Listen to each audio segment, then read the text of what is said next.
ব্যাপার? আপনি আমার রুমে রাত্রের কালি? হ্যাঁ আমি। কেন ভয় পেয়েছেন আপনি? ভয় ভয় পাচ্ছি মানে? হ্যাঁ ভয় তো পাবেনই, আপনি তো একটা ভিতুর ডিম। এমন করে কথা বলছেন কেন? আর কিসের জন্য আসছেন আপনি?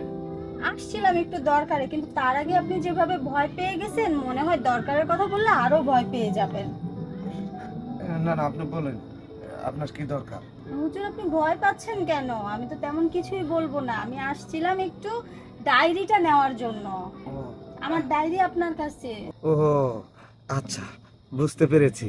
হ্যাঁ এখন তো বুঝতে পারবেনই, শুধু তো এইটুকুই বুঝলেন, অন্য কিছু তো আর বুঝেন না। আচ্ছা আপনি একটা কথা বলেন তো হুজুর, আপনার কাছে আমি কি? এই কথা জিজ্ঞেস করতেছেন? আমি হলাম আপনার ওস্তাদ, আর আপনি হলেন আমার ছাত্রী। হ্যাঁ আপনি আমার উস্তাদ, এইটা ঠিক আছে, কিন্তু উস্তাদ সে আরেকটা তো কথা আছে, আমাকে দেখে কি আপনার অন্য কোনো কিছু মনে হয় না কখনো? না না, কি মনে হবে? মনে হওয়ার তো তেমন কিছু নেই। ও আচ্ছা ঠিক আছে, মনে হওয়ার কিছু নেই, আমার ডায়েরিটা দেন। কোথায় যেন রেখেছি? এই তো পেয়েছি। এই যে নেন। আপনার- ধন্যবাদ, বুঝতে পেরেছি, আর কিছু বলতে হবে না। আচ্ছা ঠিক আছে।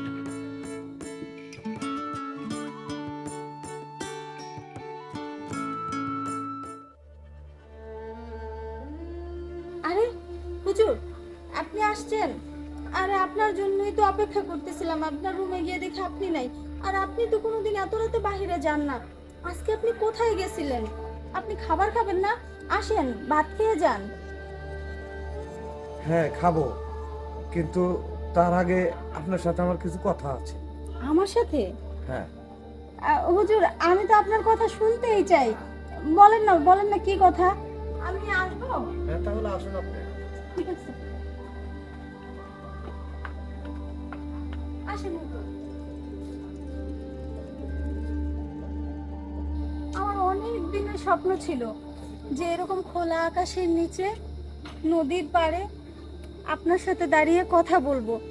আজ আমার সেই ইচ্ছে আমি না চাইতেই পূরণ হয়ে গেল। আজ আমার অনেক খুশি লাগছে। এবার বলুন আপনি কি যেন বলতে চাইলেন? আমি আপনাকে যে জন্য ডেকে এনেছি সে কথাটা আগে শুনবেন তো নাকি? হ্যাঁ বলেন, আমি তো আপনার কথা শুনতেই চাচ্ছি, আর সেজন্যই তো এতটা ব্যাকুল হয়ে আছি। কি কথা? দেখুন, আপনাকে আমি যে জন্য ডেকে এনেছি সে কথাটা এখনো বলা হয় নাই, তো এখন বলছি, শোনেন তাহলে। আমি আর এখানে থাকবো না, আমি চলে যাব। চলে যাবেন? থাকবেন না? ও বুঝতে পেরেছি, আমার ভালোবাসার যন্ত্রণা আপনি আর সহ্য করতে পারছেন না, আর ঠিক সেই কারণে আপনি চলে যেতে চাইছেন মুখ গুটিয়ে। আমি সব বুঝতে পেরে গেছি। আসলে এতদিন আমার ভাবনাটাই ভুল ছিল, কেন যে আমি আপনাকে ভালোবাসতে গেলাম, আর সেই কারণে আজ আপনি চলে যেতে চাইছেন। ঠিক আছে চলে যান, আমার জীবনটা অন্ধকার করে দিয়ে আপনি চলে গিয়ে খুশি হতে চাইছেন তো? ঠিক আছে আপনি চলে যান, চলে যখন যাবেনই তখন আর দেরি কেন? কিন্তু যাওয়ার আগে আমাকে একটিবার বলে যাবেন।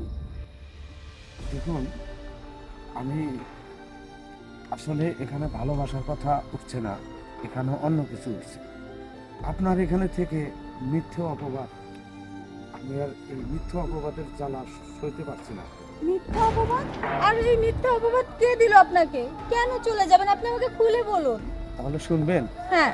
তাহলে শুনুন। আমার শেষ হয়েছে অনেকক্ষণ আগে, হুজুর এখন হইতেছে না, আর একটু অপেক্ষা করি, এরপর বই হয়। আসসালামু আলাইকুম হুজুর। ওয়ালাইকুম আসসালাম ইয়া রাহমাতুল্লাহি ওয়া বারাকাতুহু। কেমন আছেন? আল্লাহ পাক খুব শান্তিতে রাখছে। হ্যাঁ শান্তিতে তো থাকবিনি, শান্তিতে কি আর না থাকার উপায় আছে? মানে আপনি কি বলতেছেন আমি বুঝলাম না। বুঝতেছেন না তাই না? রাত বিরাতে এত সুন্দর মাইয়া আপনার ঘর থেকে বাইরে হইয়া আহে, আর আপনি এসব বুঝতেছেন না কইলে কি আপনার মুখে মানায়? আমার কথাটা একটু শুনবেন? আপনার কথা আমি কি শুনুম? আপনার কথা তো শোনার মতো এখন আর আমার টাইম নাই, কারণ আপনি যে রঙ্গনীলা আমাদের এই এলাকায় শুরু করছেন, মান সম্মান আর থাকবো না। রঙ্গনীলা? রঙ্গনীলার কথা বলতেছেন? আসলে আমি আপনার কথাটা বুঝতে পারতেছি না।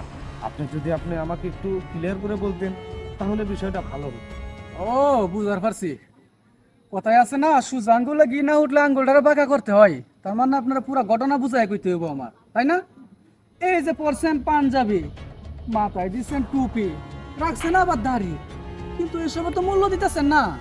ওই যে আপনার একটা ছাত্রী আছে, ওই ছাত্রী নিয়ে কি শুরু করছেন? ছাত্রী আর শিক্ষকের যে সম্পর্ক সেটাই আছে। হ্যাঁ, ছাত্রী আর স্যারের সম্পর্ক যেটা হয় সেটাই তো হইতাছে, কিন্তু দিনে না, ওটা হইতাছে আপনার সঙ্গে প্রতি রাত্রে, তাই না? ও বুঝি সম্পর্কটা বলি কতদিন ধরে চলতেছে এখন? আপনি এটা কি বলতেছেন? কি বলতাছি না, এই এলাকায় মনে করেন যে সবার চোখে সবকিছু ধরা পড়ে না, কিন্তু আমি এই যে পোলাটা, এই পোলাটা চোখে কেউ ফাঁকি দিতে পারে না। বুঝতে পারছেন কথাটা? এটা হচ্ছে লোসামের কেস। যদি মানুষে জানে ধরে, জুতার মালা সুন্দর করে গলায় একটা পরাইবো, মাথাটা ন্যাড়া করব, আর এই গ্রামটাকে বাইরেতে বাড়িতে ছাড়াইবো।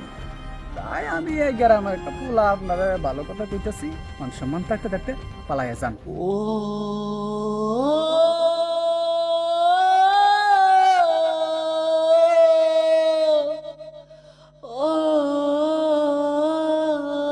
যান, রাত্রে যখন পালাইয়া যাবেন মুখটা সুন্দর করে এটাকে ডাইকে যায়, না হলে কে আবার ধরে রাখবে।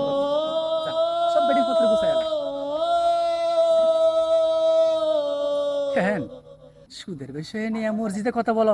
আমার আব্বারে নিয়ে, আমার আব্বাই নাকি এলাকায় টাকা পয়সা সবাইরে দেয়, আবার সুদ খাই। সুদ এখন হারে হারে টের পাইবা। আর যে কলঙ্ক দাগ দিছি না, একদম সিল মেরে দিছি, এখন বুঝবা।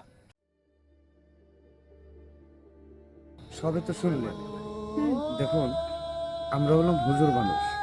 আপনি আমার সাথে মিশতে চেয়েছেন, তবু আমি মিশি নেই।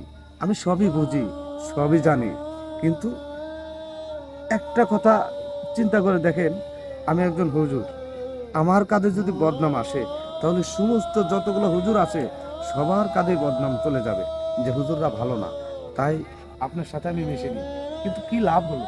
তারপরেও সেই মিথ্যে অপবাদ আমার কাঁধে এসে পড়লো। সব দোষ আমার।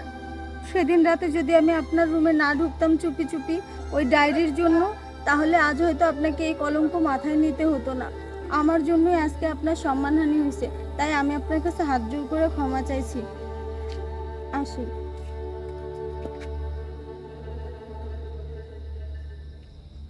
বাবুল নারী, মনে খুব কষ্ট পেয়েছি আমার কারণে, কিন্তু কি করব, আমারও তো হাত বাঁধা।